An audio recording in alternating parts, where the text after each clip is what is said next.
자, 오늘 첫 소식을 전해드리도록 하겠습니다. 이 조국과 정경심의 재판 관련해가지고 오늘 소식을 전해드리는데요. 웅동학원 교사 채용 비리와 위장 소송 등의 혐의를 받고 있는 조국의 동생 조곤이라고 있습니다. 조국 동생. 자, 항소심에서 범인 도피, 증거인멸 혐의를 놓고 검찰과 치열한 공방을 벌였습니다. 조 씨는 지난해 9월에 1심에서는 6가지 죄명 중에 업무방해 혐의만 인정이 됐는데 징역 1년의 실형을 받고 법정 구속이 됐다가 지난 2일 보석 허가를 받아서 현재 풀려난 상태인데요.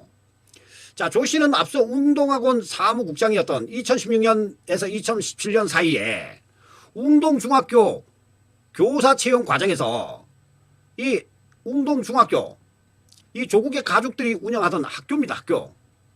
자, 그 학교의 교사 채용 과정에서 지원자 2명으로부터 1억 4,700만 원을 받고 웅동학원에 위장 소송을 벌여서 1억 4,700만 원을 받고 교사 채용을 했다가 이거 돈 받고 교사 채용을 한 것이죠.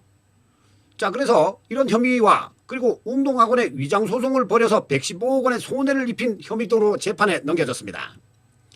자, 8일 서울 고법에서 열린 이 조 씨의 공판에서 이 초등학교 후배인 공범 박모 씨가 증인으로 나왔는데 초등학교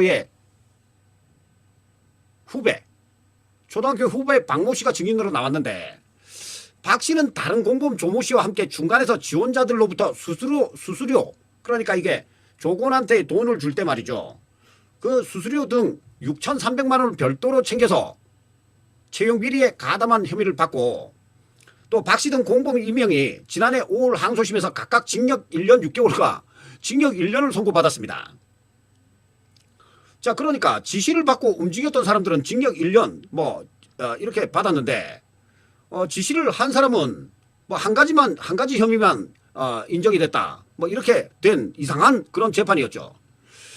자, 이것과 관련해 가지고 이 조국 가족에 대해서 관련해 가지고 이런 재판이 이어졌는데 이 다음 소식에서 말입니다. 이 재판과 관련된 그런 일들이 왜 이렇게 벌어졌는지 그 연관성 있는 기사가 나옵니다. 자, 일단 이 소식 먼저 전해드리고요. 자, 이날 공판에서 조곤이 공범들에게 웅동중학교 채용 비리는 사실이 아니다라는 각서를 쓰게 하고 도피를 지시했는지 확인하는 증인신문이 이루어졌습니다. 이 박 씨의 증언에 따르면 조국 동생 조곤은 2019년 8월 22일 웅동학원 채용 비리 의혹을 제기한 언론 보도가 나오자 박 씨를 불러서 또 다른 공범인 조 씨에게 언론 보도 내용이 사실이 아니다 하는 그런 내용의 확인서를 받아오도록 했고 또 박 씨는 광주에 있는 커피숍에서 공범 조 씨를 만나서 각서를 쓰게 한 뒤에 인감증명서를 건네받았다고 합니다. 자, 박 씨가 이 내용을 보고하자 조곤은 공범에게 잠잠해질 때까지 당분간 잠시 필리핀으로 나가 있고 당신도 함께 나가 있어라 이렇게 지시를 했다고 하는데요. 자, 이런 내용을 증언하는 이 박 씨는 1심에서 조곤 씨가 언론 플레이를 위해 해당 서류를 받아오게 했다고 증언한 게 맞느냐 하는 검사의 질문에 그렇다 이렇게 답을 했습니다. 또 사실 확인서가 그때 굉장히 필요했던 문서였다 이렇게 증언까지 했는데요.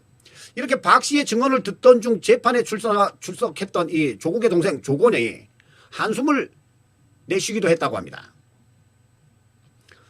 박 씨는 조곤이 출국 전 자신에게 350만 원을 건네주며 도피 자금으로 사용하게 했다면서 350만 원을 받아서 공범 조 씨에게 300만 원을 송금했고 50만 원은 자기가 가졌다. 이렇게까지 밝혔습니다. 반면 이 변호인 측에서는 돈 얘기는 박 씨 측이 먼저 꺼냈다면서 반박에 나섰고 양측이 치열한 공방전을 벌인 건 1심에서 관련 증거인 관련된 이 증거인멸 그리고 범인 도피 혐의에 대해서 무죄 판결이 났기 때문인데 당시 재판장이었던 김미리 부장판사는 조곤은 사무국장이지 채용 담당자가 아니다.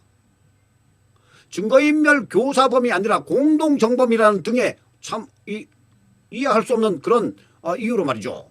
업무방해를 제외한 나머지 이 채용비리, 배임수재, 증거인멸교사, 범인 도피 이 혐의에 대해서 무죄를 선고했습니다.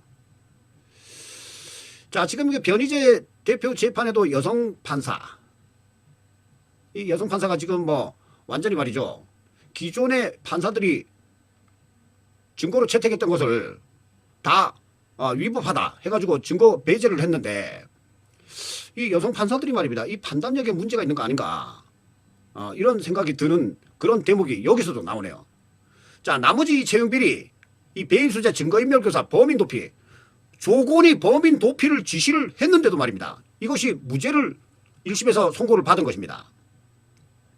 자, 그래서 이번에 이런 증인들이 나온 것인데 운동학원을 상대로 한 허위 공사대금 위장소송, 특경법상 배임, 강제집행 면탈 이 혐의도 허위 공사라고 단정할 수 없다 해서 이것도 무죄를 때렸습니다.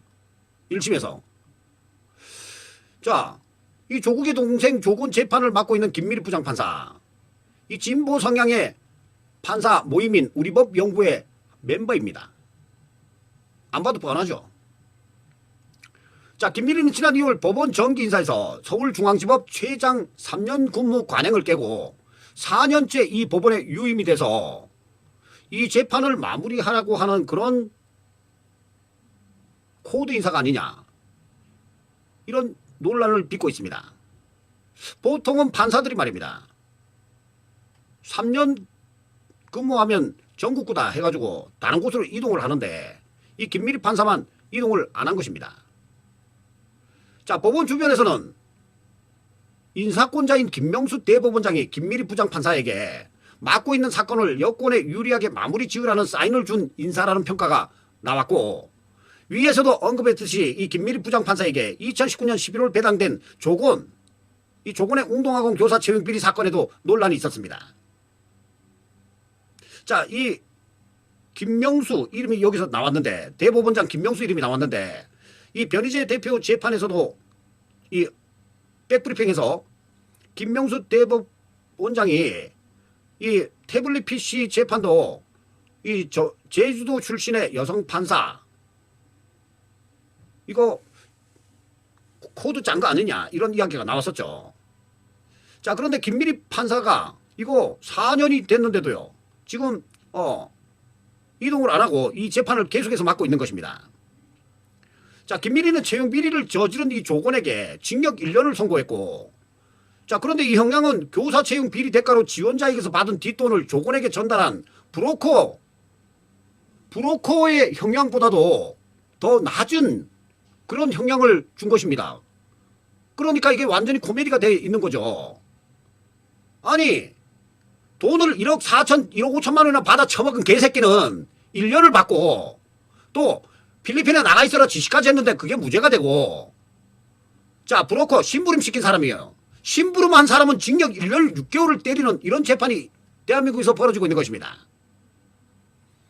아니, 어떻게 지시를 받고 움직인 공범의 형량보다 돈을 받아오라고 지시한 개새끼가 이 주범인데 이 주범의 형량을 더 낮게 선고할 수 있는 건지, 이것은 말이죠, 판사들 사이에서도 이거 도대체 이해할 수 없다. 너무 노골적이 아니냐, 좀 창피한 줄 알아라, 이런 얘기가 나오고 있는 이런 판결이었습니다.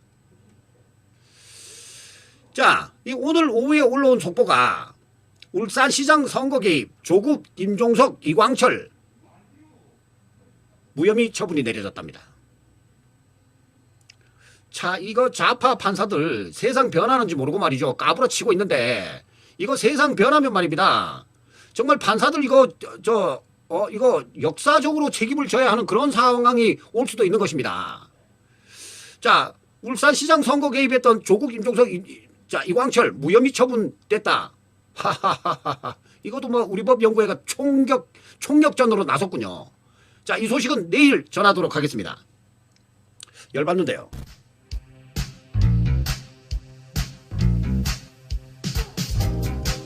자, 이게 말입니다. 이 재보궐선거 전에 이미 판결을 내려놓은 그런 사안이다 보니까 이거 지금 세상 분위기가 이게 바뀌는 거를 지금 이 판사들이 말입니다, 아직도 모르고 이런 식의 판결을 내리는 것 같은데 이거 위험합니다. 자, 어제 4월 8일 변희재 대표의 이 재판에서 차규환 변호사가 말입니다, 재판부에다가 일장 연설을 했다고 합니다. 이거 중요한 재판이다. 나도 판사를 했지만 당신들이 이거 재판 잘 진행해야지. 이거 당신들 어떤 정치 성향으로 재판하다 보면 큰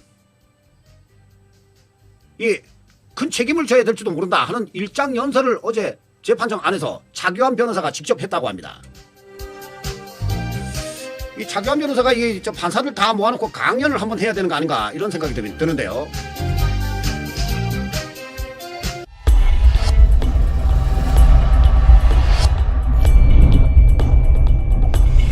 리오 라이브 락TV